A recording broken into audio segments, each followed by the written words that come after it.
Right, ఇక డిబేట్లకు వెళ్దాం. డిబేట్లో పార్టిసిపేట్ చేస్తున్నారు చిట్టిబాబు గారు, సినీ విమర్శకుడు, అలాగే ప్రముఖ రాజకీయ సామాజిక విశ్లేషకులు మస్తాన్ రావు గారు.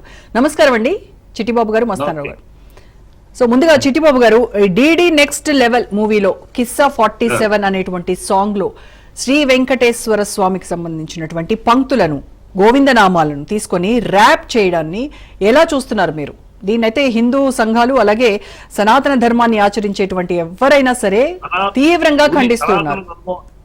సనాతన ధర్మంలో పడిగట్టు పదాన్ని వాడుకుని పవన్ కళ్యాణ్ ఏదో తన రాజకీయం కోసం సనాతన ధర్మం మొన్నటిదాకా హిందువులే, హిందూ మత పెద్దలే ఈ దేశంలో మత కలోల కారకుడు అన్నాడు పవన్ కళ్యాణే. లడ్డు తిరుపతి లడ్డు ఇస్లామాబాద్కి పవన్ కళ్యాణే.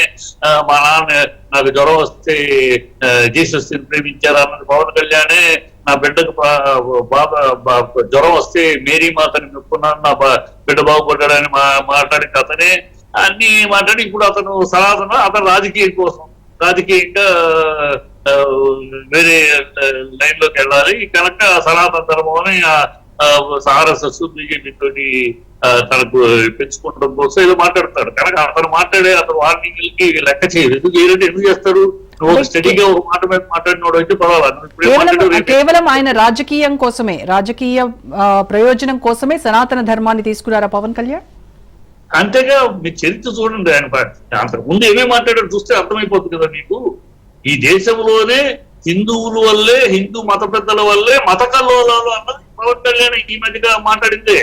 అతనితోనే మాట్లాడింది. మా ఇంట్లో ఎప్పుడు మా నాన్న దీపారాధనతో సిగరెట్ అంటించుకుంటాడు, నాకు ఇదేంటి అన్నవాడు అతనే. నేను క్రిస్టియన్ని, నేను బ్యాప్టిజం తీసుకున్నాను, నా భార్య క్రిస్టియను అన్నది అతనే. నా మిత్రుడు తీసుకెళ్లాడు, నేను జీసస్ గౌరవిస్తాను, జీసస్ ప్రేమిస్తాను అన్నది అతన్నోరే అన్ని మాట్లాడింది. ఇప్పుడు అతనే సనాతన అంటున్నాడు. అది రాజకీయం కోసం తప్పితే ఇంకేం కాదు. రాజకీయంగా అందులో పరమత సహనం కనబడలేదా? మీకు పరమత సహనం కనిపించలేదా? పరమత సహనం అంటే నిన్నటే మర్చిపోవాలి. నిన్నట అతను వాగిన వాగుళ్ళన్నీ మర్చిపోయి వాడు ఈ ఒక్క మాటను పట్టుకుని పరమత సహనం అనాలా? హిందువుల్ని ముస్లింల్ని మాట్లాడితే కొడతారని ముస్లింలు రెచ్చగొట్టం కాదు. లడ్డు విషయంలో ఆయన మాట్లాడింది ఆయన పరమత సహనం ఎక్కడ? ఆయన అవకాశవాదం రాజకీయాల్లో తన పొజిషన్ ఇక్కడ నుంచి స్టేట్ నుంచి సెంట్రల్ కి వెళ్ళాలి, అక్కడ నుంచి బీజేపీలో విలీనం చేయాలి, తర్వాత బీజేపీ క్యాండిడేట్ గా ముఖ్యమంత్రి క్యాండిడేట్ గా 2029లో రావాలి. అది అతని పొలిటికల్ ప్రోగ్రామ్ ఎవరో వేసుకుంటున్నాడు. దానికోసం మాట్లాడేప్పుడు అతను సనాతన గురించి అతనికి ఏం తెలుసు అని మాట్లాడారు. తమిళనాడులో సనాతన ధర్మం మీద గొడవ ఎందుకైంది తెలుసు అతనికి? 57లో మొదలైంది గొడవ. డీకే రామస్వామి పెరియార్ రాజా అక్కడ నుంచి మొదలై డీకే ద్రావిడ కలగం, ద్రావిడ మున్నేట్ర కలగం. అక్కడ టెంపుల్స్ ఎక్కువ ఉన్నాయి. సనాతన ధర్మంలో వాళ్ళు వ్యతిరేకిస్తున్నది, వాళ్ళు ఎందుకు ఎప్పటి నుంచి వ్యతిరేకించి పోరాటం. అందుకనే తమిళనాడులో ద్రావిడ మూవ్మెంట్ అనేది ఇప్పటికీ నేషనల్ పార్టీస్ అక్కడ లోకల్ పార్టీల సపోర్ట్ తో తప్పితే వాళ్ళు నేరుగా రాలేకపోతారు. కారణం అక్కడ సనాతన ధర్మం బ్రాహ్మణ్స్ యొక్క ఆధిపత్యాన్ని వ్యతిరేకించింది ద్రావిడ మూవ్మెంట్. ఆ రోజుల్లో నేను అక్కడ చిన్నప్పుడు అక్కడ చదివాను, అక్కడ డిగ్రీ కాలేజ్ కూడా చదివాను. నాకు బాగా తెలిసి టీఎంకే తరఫున కూడా స్టూడెంట్ ఎలక్షన్స్ లో పాల్గొనేవాడు. అక్కడ విషయం బ్రాహ్మణ డామినేషన్. ఆ రోజుల్లో ఈ ఉద్యమం రావడానికి ముందు బ్రాహ్మణ్స్ భక్తవసలు అవ్వచ్చు, పోహలు అవ్వచ్చు, ఆఫీసర్లు అవ్వచ్చు, పొలిటీషియన్స్ అవ్వచ్చు, మొత్తం అన్ని విషయాల్లోనూ బ్రాహ్మణ్స్ ఆధిపత్యం. ఆ ఆధిపత్యాన్ని వ్యతిరేకించారు. వాళ్ళు ఆధిపత్యాన్ని వ్యతిరేకించి సనాతన ధర్మాన్ని అడ్డు పెట్టుకుని బ్రాహ్మణులు ఆధిపత్యం చేస్తున్నారు కనుక ఇది అని వ్యతిరేకించారు. వ్యతిరేకం అది పోరాటం. అట్లా ద్రావిడ పోరాటం అది మూలం. అది ఇవాళ ఉదయనిధి ఇవాళ మాట్లాడడం కాదు, ఏదో మాట్లాడాడు. ఉదయనిధి వాళ్ళ ముత్తాత నుంచి వస్తున్న స్లోగన్ డిఎంకే యొక్క మార్గం అదే, బాట అదే, వాళ్ళ ధ్యాస దిశ అదే. ఇవాళ కొత్తగా కాదు, అతను వారసుడిగా మాట్లాడుతున్నాడు అంతే. అతను కొత్తగా ఏం వచ్చింది కాదు. కనుక అక్కడ జరిగింది మాట్లాడాడు. వాళ్ళు మాట్లాడిన మాటలు తమిళనాడులో వాళ్ళు మాట్లాడిన తమిళనాడు ప్రజలు అంగీకారం ఉన్న మాటలై. ఇక్కడ కూర్చుని మనం హైదరాబాద్ లో కూర్చున్నాం, విజయవాడలో కూర్చున్నాం, మనం దాన్ని విమర్శించగా అక్కడ ప్రజల మనోభావాలు అక్కడ తమిళనాడు ప్రజలు సగం మంది పైగా సగం అంగీకరించే వాళ్ళు ఉన్నారు, వ్యతిరేకించే ఉన్నారు. లేదు నాస్తికవాదం ఉన్నా కూడా పెరియార్ లాంటి నాస్తికవాదం తీసుకొచ్చా కూడా తమిళనాడులోనే ఈ దేశంలో అత్యధికమైన గుళ్ళు ఉన్నాయి. సో అక్కడ రెండు సమానంగా నడుస్తా ఉన్నాయి కనుక వాళ్ళు విమర్శిస్తూనే ఉంటారు. వాళ్ళు డిఎంకే స్లోగన్, డిఎంకే యొక్క ద్రవిడ కళగమో ద్రవిడ వాళ్ళ యొక్క భావజాలం. చిట్టిబాబు గారు మీరు అన్నట్టుగానే తమిళనాడు రాజకీయాలు ఏదైతే హిందూ వ్యతిరేకంగా నడుస్తున్నాయో అలాగే అక్కడ ప్రజలు కూడా దానికే కట్టుబడి దానికే అలవాటు పడిపోయి ఉన్నారు అని చెప్తున్నారు కదా. మరి అలాంటప్పుడు వాళ్ళ తమిళంలోనే తీసుకోవచ్చు కదా, మరి ఆ తమిళని ఆ దరిద్రాన్ని తీసుకొచ్చి తెలుగు వాళ్ళ మీద ఎందుకు? తెలుగు వాళ్ళ మీద ఎవరి మీద పెట్టారు? వాళ్ళు తమిళ సినిమా తీశారు, దాన్ని డబ్ చేస్తున్నారు కదా తెలుగులోకి. డబ్ చెయ్యొద్దన్న మనల్ని ఎందుకు ఎగబెట్టు వ్యాపారం కోసం డబ్ చేస్తారు? చేయొద్దు, పలవద్దు. వాళ్ళు ఏమైనా బలవంతం చేస్తున్నారు, బలవాన్ని చేశారు. మనం ఎందుకు చేస్తున్నాం? ఏమా దమ్ హరే దమ్ హరే కృష్ణ హరే రామ్ హరే కృష్ణ హరే రామ్ ప్రపంచ దేశాన్ని ఊపేసింది ఆ పాట. అప్పుడు ఎక్కడ పోయారు వీళ్ళందరూ?